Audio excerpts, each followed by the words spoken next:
93% voting हो गई।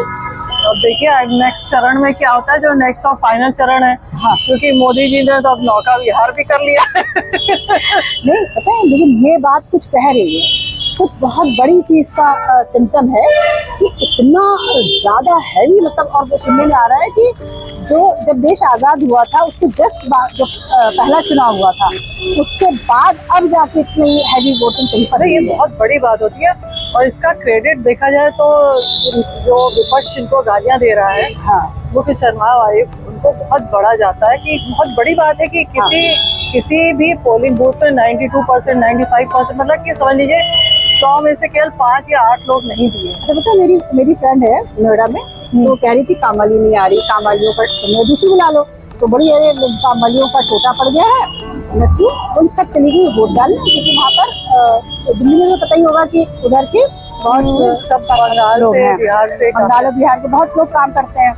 तो बोली कि लोग इतना क्या वोट डालने, किराया खर्च कर करके चले गए। लेकिन भाई कुछ तो गजब है, मतलब लोकतंत्र की शान। ये तो अच्छी बात है ना कि लोगों में इतनी जागृति आ रही है कि नहीं, हमारा जो वोट है वो किसी पर्पस के लिए है, उसका मोल किसी पर्पस के लिए, हम कोई चेंज ला सकते हैं। और देखा जाए तो बंगाल को बहुत बड़ी जरूरत भी है, क्योंकि अभी देखिए सारी दुनिया में मतलब कि बंगाल का छोड़िए, उड़ीसा में भी काफी परिवर्तन आ रहा है, काफी अच्छी सड़कें हो रही हैं, बिहार में भी काफी उन्नति हो रही है। और यहाँ बंगाल में जाइए आप तो कलकत्ता के अलावा किसी भी जगह जाइए, बहुत पिछड़ापन दिखता है, बहुत गरीबी दिखती है, जो देख के दुख होता है। क्योंकि बंगाल कभी एक बार होता था कि वहीं से ज्ञान बहता था। हाँ, ज्ञान बहता था, वहीं से परिवर्तन आता था।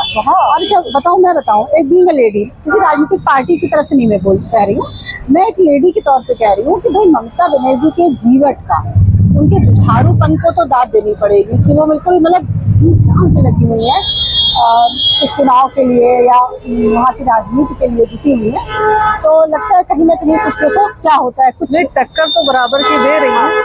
लेकिन अब देखा जाए तो 15 साल से जो लगातार जीत रही थी, उसके बाद उन्होंने जो काम किया वो कोई उतना नहीं, मतलब कि वहाँ दिख नहीं रहा है लोगों। यही उसका मतलब हो। हाँ। ये भी हो सकता है कि उसका यही मतलब हो सकता है उसका कुछ क्या मतलब, देखो बहुत जल्दी आ जाएगा। हाँ बिल्कुल, कितने बार बोले जजमा वही सामने आवत है। हाँ, मतलब कि हाँ अभी सामने आ जाएंगे वो। सही बात है, कौन किसको ऊट जो है करवट बैठेगा देखना पड़ेगा। पता और लेकिन मुझे एक गाना जब मोदी जी नौका विहार कर रहे थे तो और कोलकाता के और विजुअल चले तो मुझे एक गाना बड़ा याद आया, ममता फिल्म का है कि रहे न रहे हम महका करेंगे बनके कली बनके सबा। तो देखिए खूबसूरत ये गाना किस पर फिट होता है कि हम रहे न रहे हम, अब ये तो भाई देखना पड़ेगा, है ना।